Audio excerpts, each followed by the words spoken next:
ಕೈ ಹಿಡಿದು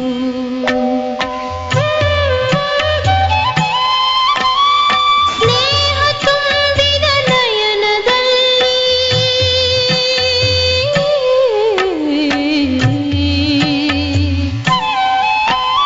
ಸ್ನೇಹ ತುಂಬಿದ ನಯನದಲ್ಲಿ ಜಗವನೇ ನಾ ಮರೆಯುವೆ ಬಾಬಾ.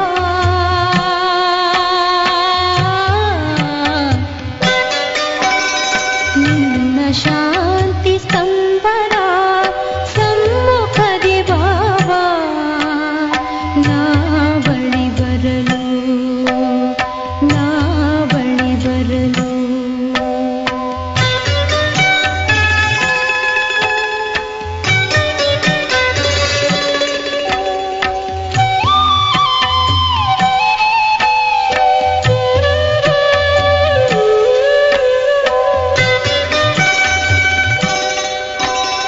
ಮನದಿ ದೃಢ ನಿಶ್ಚಯವಾಗಿಹುದು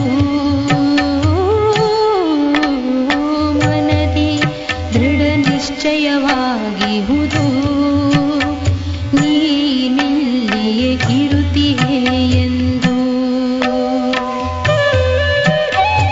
ಇಂದಿಗೂ ಎಂದೆಂದಿಗೂ ಇಂದಿಗೂ ಎಂದೆಂದಿಗೂ ನೀ ಬಾಬಾ ಇಲ್ಲಿಯೇ ನೆಲೆಸಿರುವೆ. ಮಧುಬನದ ಕಣ ಕಣದೊಳು ಮಧುಬನದ ಕಣ ಕಣದೊಳು ನಾ ನಿನ್ನನೆ ಕಾಣುತ್ತಿಹೆನು ಬಾಬಾ.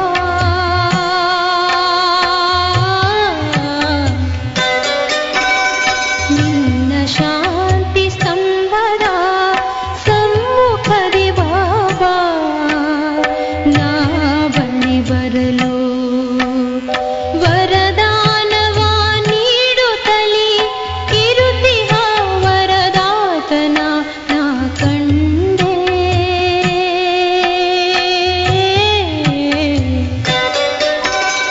ನಿನ್ನ ಶಾಂತಿ ಸ್ತಂಭದ ಸಮ್ಮುಖದಿ ಬಾಬಾ ನಾ ಬಳಿ ಬರಲು ನಾ ಬಳಿ ಬರಲು ನಾ ಬಳಿ ಬರಲು.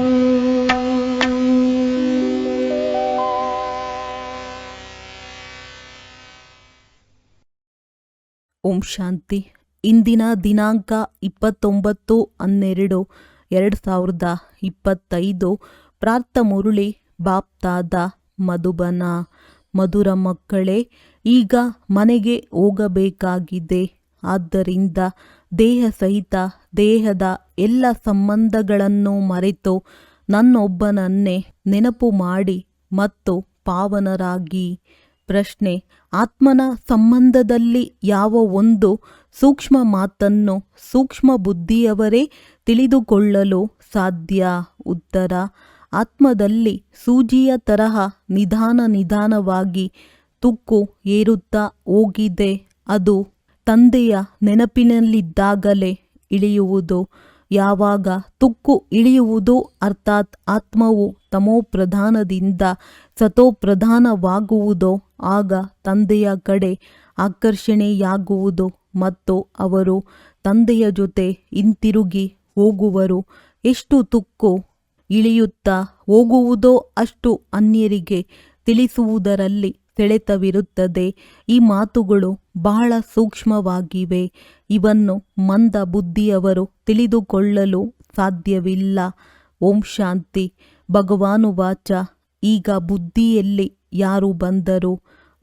ಯಾವುದೆಲ್ಲ ಗೀತ ಪಾಠಶಾಲೆಗಳಿವೆಯೋ ಅವುಗಳಲ್ಲಿ ಭಗವಾನುವಾಚವೆಂದು ಹೇಳಿದಾಗ ಅವರಿಗೆ ಕೃಷ್ಣನೇ ಬುದ್ಧಿಯಲ್ಲಿ ಬರುವನು. ಇಲ್ಲಿ ನೀವು ಮಕ್ಕಳಿಗಂತೂ ಶ್ರೇಷ್ಠಾತಿ ಶ್ರೇಷ್ಠ ತಂದೆಯು ನೆನಪು ಬರುವರು. ಈ ಸಮಯದಲ್ಲಿ ಇದು ಪುರುಷೋತ್ತಮರಾಗುವ ಸಂಗಮ ಯುಗವಾಗಿದೆ. ತಂದೆಯು ಮಕ್ಕಳಿಗೆ ತಿಳಿಸುತ್ತಾರೆ, ದೇಹ ಸಹಿತ ದೇಹದ ಎಲ್ಲ ಸಂಬಂಧಗಳನ್ನು ಬಿಟ್ಟು ತಮ್ಮನ್ನು ಆತ್ಮನೆಂದು ತಿಳಿಯಿರಿ. ಇದು ಅತ್ಯವಶ್ಯಕ ಮಾತಾಗಿದೆ. ಇದನ್ನು ಸಂಗಮ ಯುಗದಲ್ಲಿಯೇ ತಂದೆಯು ತಿಳಿಸುತ್ತಾರೆ. ಆತ್ಮನೇ ಪತಿತವಾಗಿದೆ ಮತ್ತೆ ಆತ್ಮನೇ ಪಾವನನಾಗಿ ಮನೆಗೆ ಹೋಗಬೇಕಾಗಿದೆ. ಪತಿತ ಪಾವನನನ್ನು ನೆನಪು ಮಾಡುತ್ತಾ ಬಂದಿದ್ದಾರೆ. ಆದರೆ ಏನನ್ನು ತಿಳಿದುಕೊಂಡಿಲ್ಲ. ಭಾರತವಾಸಿಗಳು ಸಂಪೂರ್ಣ ಘೋರ ಅಂಧಕಾರದಲ್ಲಿದ್ದಾರೆ. ಭಕ್ತಿಯು ರಾತ್ರಿ, ಜ್ಞಾನವು ದಿನವಾಗಿದೆ. ರಾತ್ರಿಯಲ್ಲಿ ಅಂಧಕಾರ, ದಿನದಲ್ಲಿ ಪ್ರಕಾಶತೆ ಇರುತ್ತದೆ. ದಿನವು ಸತ್ಯಯುಗವಾಗಿದೆ, ರಾತ್ರಿಯು ಕಲಿಯುಗವಾಗಿದೆ. ನೀವೀಗ ಕಲಿಯುಗದಲ್ಲಿದ್ದೀರಿ, ಸತ್ಯಯುಗದಲ್ಲಿ ಹೋಗಬೇಕಾಗಿದೆ. ಪಾವನ ಪ್ರಪಂಚದಲ್ಲಿ ಪತಿತರ ಪ್ರಶ್ನೆಯೇ ಬರುವುದಿಲ್ಲ. ಯಾವಾಗ ಪತಿತರಾಗುತ್ತೀರೋ ಆಗ ಪಾವನರಾಗುವ ಪ್ರಶ್ನೆ ಬರುತ್ತದೆ. ಯಾವಾಗ ಪಾವನರಾಗಿರುತ್ತೀರೋ ಆಗ ಪತಿತ ಪ್ರಪಂಚದ ನೆನಪು ಇರುವುದಿಲ್ಲ. ಈಗ ಪತಿತ ಪ್ರಪಂಚವಾಗಿದೆ, ಆದ್ದರಿಂದ ಪಾವನ ಪ್ರಪಂಚದ ನೆನಪು ಬರುತ್ತದೆ. ಪತಿತ ಪ್ರಪಂಚವು ಕೊನೆಯ ಭಾಗವಾಗಿದೆ, ಪಾವನ ಪ್ರಪಂಚವು ಮೊದಲ ಭಾಗವಾಗಿದೆ. ಅಲ್ಲಿ ಯಾರು ಪತಿತರಿರಲು ಸಾಧ್ಯವಿಲ್ಲ. ಯಾರು ಪಾವನರಿದ್ದರೋ ಅವರೇ ಮತ್ತೆ ಪತಿತರಾಗಿದ್ದೀರಿ. ಅವರದ್ದೇ 84 ಜನ್ಮಗಳೆಂದು ತಿಳಿಸಲಾಗುತ್ತದೆ. ಇವು ಬಹಳ ತಿಳಿದುಕೊಳ್ಳುವ ಗುಹ್ಯ ಮಾತುಗಳಾಗಿವೆ. ಅರ್ಧಕಲ್ಪ ಭಕ್ತಿ ಮಾಡಿದ್ದೀರಿ, ಆದ್ದರಿಂದ ಅಷ್ಟು ಬೇಗನೆ ಬಿಟ್ಟು ಹೋಗಲು ಸಾಧ್ಯವಿಲ್ಲ. ಮನುಷ್ಯರು ಸಂಪೂರ್ಣ ಅಂಧಕಾರದಲ್ಲಿದ್ದಾರೆ. ಕೋಟಿಯಲ್ಲಿ ಕೆಲವರೇ ಜ್ಞಾನವನ್ನು ಅರ್ಥ ಮಾಡಿಕೊಳ್ಳುತ್ತಾರೆ. ಉಳಿದಂತೆ ಬುದ್ಧಿಯಲ್ಲಿ ಕುಳಿತುಕೊಳ್ಳುವುದು ಬಹಳ ಕಷ್ಟ. ಮುಖ್ಯ ಮಾತನ್ನು ತಂದೆಯು ತಿಳಿಸುತ್ತಾರೆ. ಬೇರೆಲ್ಲ ಸಂಘಗಳನ್ನು ಮರೆತು ನನ್ನೊಬ್ಬನನ್ನೇ ನೆನಪು ಮಾಡಿ. ಆತ್ಮವೇ ಪತಿತವಾಗಿದೆ, ಅದು ಈಗ ಪವಿತ್ರವಾಗಬೇಕಾಗಿದೆ. ಈ ತಿಳುವಳಿಕೆಯನ್ನು ತಂದೆಯೇ ಕೊಡುತ್ತಾರೆ. ಏಕೆಂದರೆ ತಂದೆಯು ಪ್ರಿನ್ಸಿಪಲ್, ಡಾಕ್ಟರ್, ಬ್ಯಾರಿಸ್ಟರ್, ಅಕ್ಕ ಸಾಲಿಗ ಎಲ್ಲವೂ ಆಗಿದ್ದಾರೆ. ಈ ಹೆಸರುಗಳು ಸತ್ಯಯುಗದಲ್ಲಿರುವುದಿಲ್ಲ. ಅಲ್ಲಿ ಈ ವಿದ್ಯೆಯು ಇರುವುದಿಲ್ಲ. ಇಲ್ಲಿ ನೌಕರಿ ಮಾಡುವುದಕ್ಕಾಗಿ ಓದುತ್ತಾರೆ. ಇಂದಿನ ಕಾಲದಲ್ಲಿ ಸ್ತ್ರೀಯರು ಇಷ್ಟೊಂದು ಓದುತ್ತಿರಲಿಲ್ಲ. ಇದೆಲ್ಲವನ್ನು ನಂತರದಲ್ಲಿ ಕಲಿತಿದ್ದಾರೆ. ಪತಿಯು ಮರಣ ಹೊಂದಿದರೆ ಯಾರು ಸಂಭಾಲನೆ ಮಾಡುವರು? ಆದ್ದರಿಂದ ಸ್ತ್ರೀಯರೂ ಸಹ ಎಲ್ಲವನ್ನು ಕಲಿಯುತ್ತಿರುತ್ತಾರೆ. ಸತ್ಯಯುಗದಲ್ಲಂತೂ ಚಿಂತನೆ ಮಾಡಲು ಇಂತಹ ಮಾತುಗಳೇ ಇರುವುದಿಲ್ಲ. ಇಲ್ಲಿ ಮನುಷ್ಯರು ಇಂತಹ ಸಮಯಕ್ಕಾಗಿ ಹಣ ಕೂಡಿಡುತ್ತಾರೆ. ಸತ್ಯಯುಗದಲ್ಲಿ ಚಿಂತೆ ಮಾಡುವ ಮಾತೇ ಇರುವುದಿಲ್ಲ. ತಂದೆಯು ನೀವು ಮಕ್ಕಳನ್ನು ಎಷ್ಟು ಧನವಂತರನ್ನಾಗಿ ಮಾಡಿಬಿಡುತ್ತಾರೆ. ಸ್ವರ್ಗದಲ್ಲಿ ಬಹಳ ಖಜಾನೆಗಳಿರುತ್ತವೆ. ವಜ್ರ ವೈಡೂರ್ಯಗಳ ಗಣಿಗಳೆಲ್ಲವೂ ಸಂಪನ್ನವಾಗಿರುತ್ತದೆ. ಇಲ್ಲಿ ಬಂಜರು ಭೂಮಿಯಾಗಿರುವ ಕಾರಣ ಆ ಸಾರವಿಲ್ಲ. ಅಲ್ಲಿಯ ಹೂಗಳು ಮತ್ತು ಇಲ್ಲಿನ ಹೂಗಳಲ್ಲಿ ರಾತ್ರಿ ಹಗಲಿನ ಅಂತರವಿದೆ.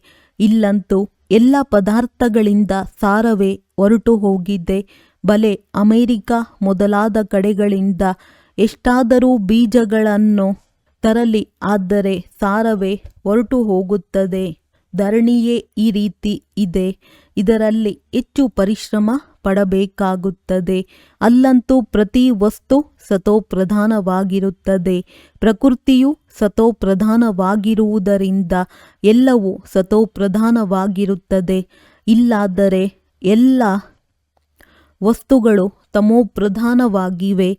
ಯಾವುದೇ ವಸ್ತುವಿನಲ್ಲಿ ಸಾರವಿಲ್ಲ. ಈ ಅಂತರವನ್ನು ಸಹ ನೀವು ತಿಳಿದುಕೊಳ್ಳುತ್ತೀರಿ.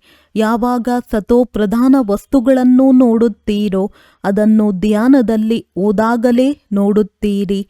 ಅಲ್ಲಿನ ಹೂವು, ಹಣ್ಣು ಇತ್ಯಾದಿಗಳು ಎಷ್ಟು ಸುಂದರವಾಗಿರುತ್ತವೆ.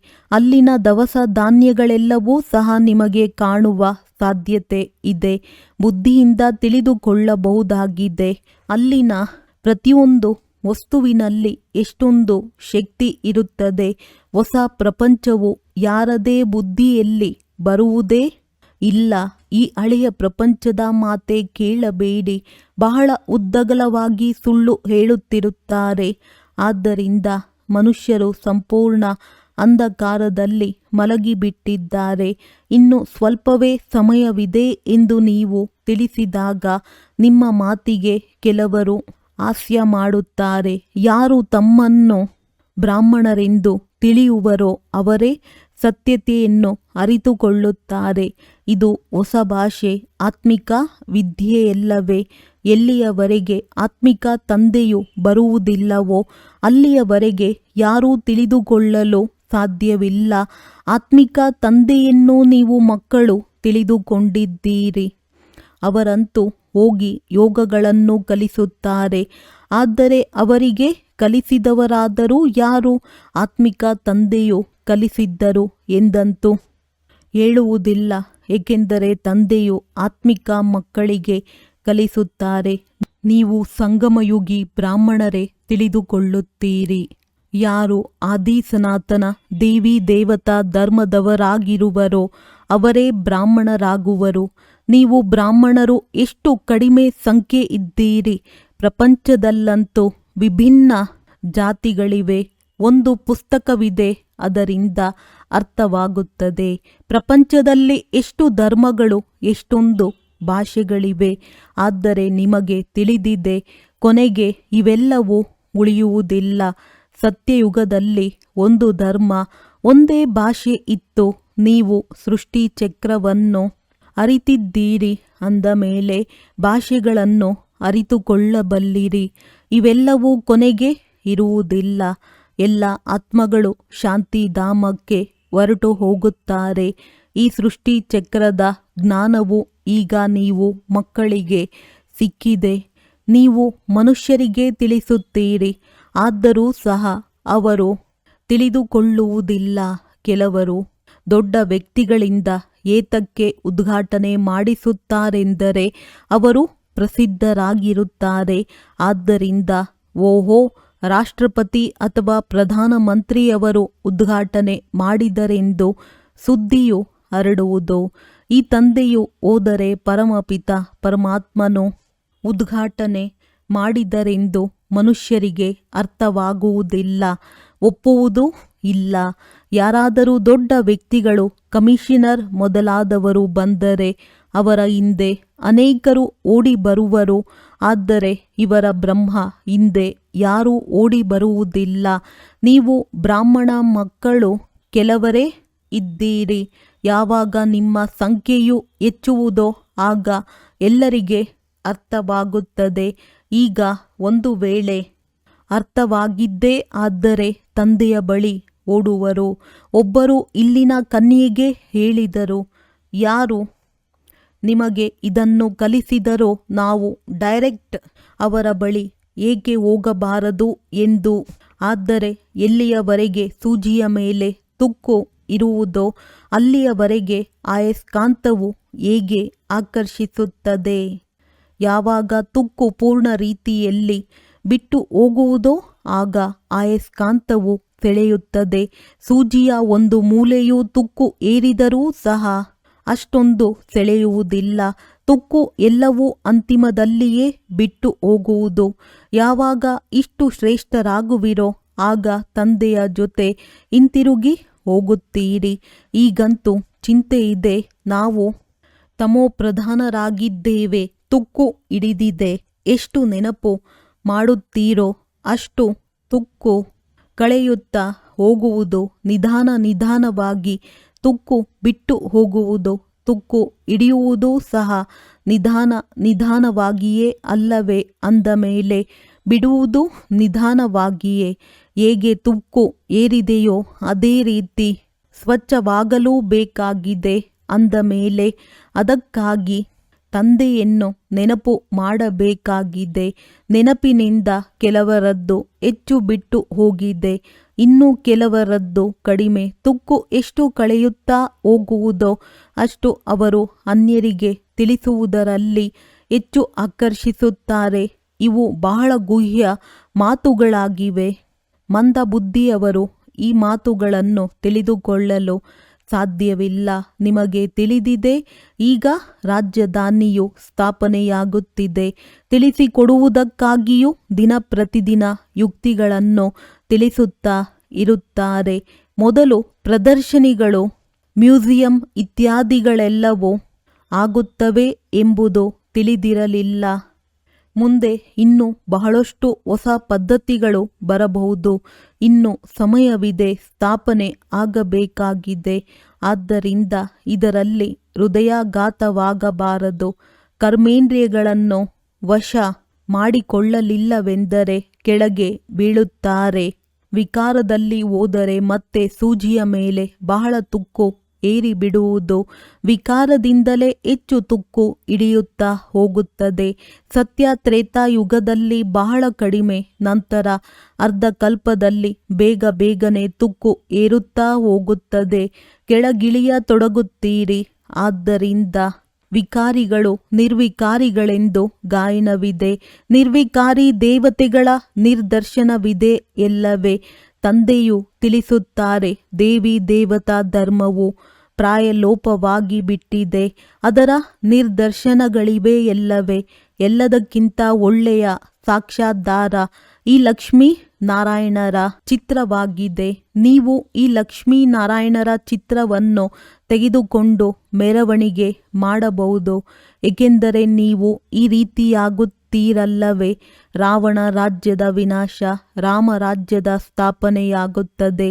ಇದು ರಾಮರಾಜ್ಯ, ಅದು ರಾವಣ ರಾಜ್ಯ. ಮಧ್ಯದಲ್ಲಿ ಸಂಗಮವಾಗಿದೆ.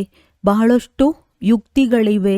ಹೇಗೆ ವೈದ್ಯರ ಬುದ್ಧಿಯಲ್ಲಿ ಎಷ್ಟೊಂದು ಔಷಧಿಗಳ ನೆನಪಿರುತ್ತದೆ, ಹಾಗೆಯೇ ವಕೀಲರ ಬುದ್ಧಿಯಲ್ಲಿ ಅನೇಕರ ವಿಚಾರಗಳಿರುತ್ತವೆ. ಈ ಅನೇಕ ವಿಷಯಗಳನ್ನು ಸೇರಿಸಿದರೆ ಒಂದು ಒಳ್ಳೆಯ ಪುಸ್ತಕವಾಗುತ್ತದೆ. ನೀವು ಭಾಷಣ ಮಾಡಲು ಹೋದಾಗ ಇವೆಲ್ಲ ಮಾತುಗಳನ್ನು ನೆನಪಿಟ್ಟುಕೊಳ್ಳಿ. ಸೂಕ್ಷ್ಮ ಬುದ್ಧಿಯವರು ಬಹುಬೇಗನೆ ನೋಡುತ್ತಾರೆ. ಮೊದಲು ನಾವು ಈಗೀಗೆ ತಿಳಿಸಬೇಕೆಂದು ಬರೆಯಿರಿ. ಭಾಷಣ ಮಾಡಿದ ನಂತರವೂ ನೆನಪಿಗೆ ಬರುತ್ತದೆ ಎಲ್ಲವೇ. ಹೀಗೆ ತಿಳಿಸಿದ್ದರೆ ಬಹಳ ಚೆನ್ನಾಗಿರುತ್ತಿತ್ತು ಎಂದು ಅಂದಾಗ ಈ ಮಾತುಗಳನ್ನು ಅನ್ಯರಿಗೆ ತಿಳಿಸಿದಾಗಲೇ ಬುದ್ಧಿಯಲ್ಲಿ ಕುಳಿತುಕೊಳ್ಳುತ್ತದೆ. ಆದ್ದರಿಂದ ಅನೇಕ ವಿಷಯಗಳಿಂದ ಕೂಡಿದ ಪಟ್ಟಿಯೂ ನಿಮ್ಮ ಬಳಿ ಇರಲಿ. ಒಂದು ವಿಷಯವನ್ನು ತೆಗೆದುಕೊಂಡು ಅದರ ಬಗ್ಗೆ ತನ್ನೊಳಗೆ ಭಾಷಣ ಮಾಡಿಕೊಳ್ಳಿ ಅಥವಾ ಬರೆಯಿರಿ. ನಂತರ ನೋಡಿ ಎಷ್ಟು ವಿಚಾರಗಳನ್ನು ಬರೆದಿದ್ದೇನೆ. ಇದರಲ್ಲಿ ಎಷ್ಟು ತಲೆಕೆಡಿಸಿಕೊಳ್ಳುತ್ತೀರೋ ಅಷ್ಟು ಒಳ್ಳೆಯದು. ತಂದೆಗಂತೂ ತಿಳಿದಿದೆ ಎಲ್ಲವೇ. ಇವರು ಒಳ್ಳೆಯ ಸರ್ಜನ್ ಆಗಿದ್ದಾರೆ. ಇವರ ಬುದ್ಧಿಯಲ್ಲಿ ಬಹಳಷ್ಟು ವಿಚಾರಗಳಿವೆ ಎಂದು ಯಾವಾಗ ಸಂಪನ್ನರಾಗಿ ಬಿಡುವಿರೋ ಆಗ ಸೇವೆ ಇಲ್ಲದೆ ನಿಮಗೆ ಆನಂದವಿರುವುದಿಲ್ಲ. ನೀವು ಪ್ರದರ್ಶನಿಯನ್ನು ಇಡುತ್ತೀರಿ. ಕೆಲವೊಂದು ಕಡೆ 2-4 ಮಂದಿ, ಇನ್ನೂ ಕೆಲವೊಂದು ಕಡೆ 6-8 ಜನ ಬಂದು ಪಕ್ಕಾ ಆಗುತ್ತಾರೆ. ಕೆಲವೊಂದೆಡೆ ಒಬ್ಬರು ಬರುವುದಿಲ್ಲ.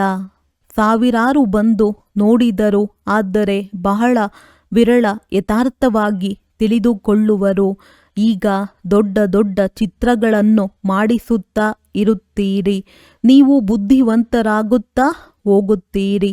ದೊಡ್ಡ ದೊಡ್ಡ ವ್ಯಕ್ತಿಗಳದ್ದು ಯಾವ ಗತಿಯಾಗಿದೆ ಎಂಬುದನ್ನೂ ಸಹ ನೀವು ನೋಡುತ್ತೀರಿ. ತಂದೆಯು ತಿಳಿಸಿದ್ದಾರೆ, ಈ ಜ್ಞಾನವನ್ನು ಯಾರಿಗೆ ಕೊಡಬೇಕೆಂದು ಪರಿಶೀಲನೆ ಮಾಡಿ.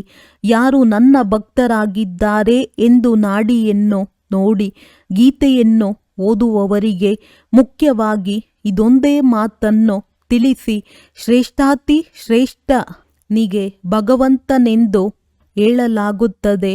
ಅವರು ನಿರಾಕಾರನಾಗಿದ್ದಾರೆ. ಯಾವುದೇ ದೇಹಧಾರಿ ಮನುಷ್ಯರಿಗೆ ಭಗವಂತನೆಂದು ಹೇಳಲು ಸಾಧ್ಯವಿಲ್ಲ. ನೀವು ಮಕ್ಕಳಿಗೆ ಈಗ ಸಂಪೂರ್ಣ ತಿಳುವಳಿಕೆ ಬಂದಿದೆ. ಸನ್ಯಾಸಿಗಳೂ ಸಹ ಗೃಹಸ್ಥದ ಸನ್ಯಾಸ ಮಾಡಿ ಹೊರಟು ಹೋಗುತ್ತಾರೆ. ಕೆಲವು ಬ್ರಹ್ಮಚಾರಿಗಳೇ ಹೊರಟು ಹೋಗುತ್ತಾರೆ. ಮತ್ತೆ ಇನ್ನೊಂದು ಜನ್ಮದಲ್ಲಿ ಇದೇ ರೀತಿಯಾಗುತ್ತದೆ. ಜನ್ಮವನ್ನಂತೂ ಅವಶ್ಯವಾಗಿ ತಾಯಿಯ ಗರ್ಭದಿಂದಲೇ ತೆಗೆದುಕೊಳ್ಳುತ್ತಾರೆ. ಎಲ್ಲಿಯವರೆಗೆ ವಿವಾಹ ಮಾಡಿಕೊಳ್ಳುವುದಿಲ್ಲವೋ ಅಲ್ಲಿಯವರೆಗೆ ಬಂಧನ ಮುಕ್ತರಾಗಿರುತ್ತಾರೆ. ಎಷ್ಟೊಂದು ಸಂಬಂಧಿ ಮೊದಲಾದವರು ನೆನಪಿಗೆ ಬರುವುದಿಲ್ಲ. ವಿವಾಹದ ನಂತರ ಸಂಬಂಧಗಳು ನೆನಪಿಗೆ ಬರುತ್ತವೆ. ಬೇಗನೆ ಬಂಧನ ಮುಕ್ತರಾಗುವುದಿಲ್ಲ. ಸಮಯ ಹಿಡಿಸುತ್ತದೆ. ತಮ್ಮ ಜೀವನದ ಕಥೆಯಂತೂ ಎಲ್ಲರಿಗೂ ತಿಳಿದಿರುತ್ತದೆ. ಸನ್ಯಾಸಿಗಳೂ ಸಹ ತಿಳಿದುಕೊಂಡಿರುತ್ತಾರೆ. ಮೊದಲು ನಾವು ಗೃಹಸ್ಥಿಗಳಾಗಿದ್ದೆವು, ನಂತರ ಸನ್ಯಾಸ ಮಾಡಿದೆವು. ನೀವು ಮಕ್ಕಳದ್ದು ದೊಡ್ಡ ಸನ್ಯಾಸವಾಗಿದೆ, ಆದ್ದರಿಂದ ಪರಿಶ್ರಮವಾಗುತ್ತದೆ. ಆ ಸನ್ಯಾಸಿಗಳು ವಿಭೂತಿಯನ್ನು ಹಚ್ಚಿ ಕೂದಲನ್ನು ಬಿಟ್ಟು ವೇಷ ಬದಲಾಯಿಸುತ್ತಾರೆ. ನೀವಂತೂ ಹೀಗೆ ಮಾಡುವ ಅವಶ್ಯಕತೆಯೂ ಇಲ್ಲಂತೂ ವಸ್ತ್ರಗಳನ್ನು ಬದಲಾಯಿಸುವ ಮಾತು ಇಲ್ಲ. ನೀವು ಬಿಳಿಯ ವಸ್ತ್ರಗಳನ್ನು ಧರಿಸದಿದ್ದರೂ ಪರವಾಗಿಲ್ಲ. ಇದಂತೂ ಬುದ್ಧಿಯ ಜ್ಞಾನವಾಗಿದೆ.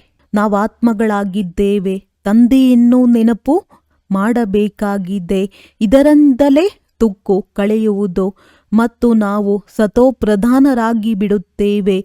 ಎಲ್ಲರೂ ಹಿಂತಿರುಗಿ ಹೋಗಬೇಕಾಗಿದೆ. ಕೆಲವರು ಯೋಗ ಬಲದಿಂದ ಪಾವನರಾಗಿ ಹೋಗುತ್ತಾರೆ, ಕೆಲವರು ಶಿಕ್ಷೆಯನ್ನನುಭವಿಸಿ ಹೋಗುತ್ತಾರೆ.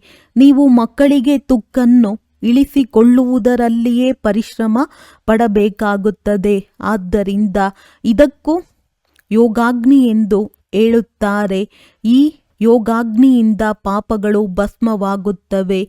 ನೀವು ಪವಿತ್ರರಾಗಿ ಬಿಡುತ್ತೀರಿ. ಕಾಮಚಿತೆಗೂ ಅಗ್ನಿ ಎಂದು ಹೇಳುತ್ತಾರೆ. ಕಾಮಾಗ್ನಿಯಲ್ಲಿ ಸುಟ್ಟು ಕಪ್ಪಾಗಿ ಬಿಟ್ಟಿದ್ದೀರಿ.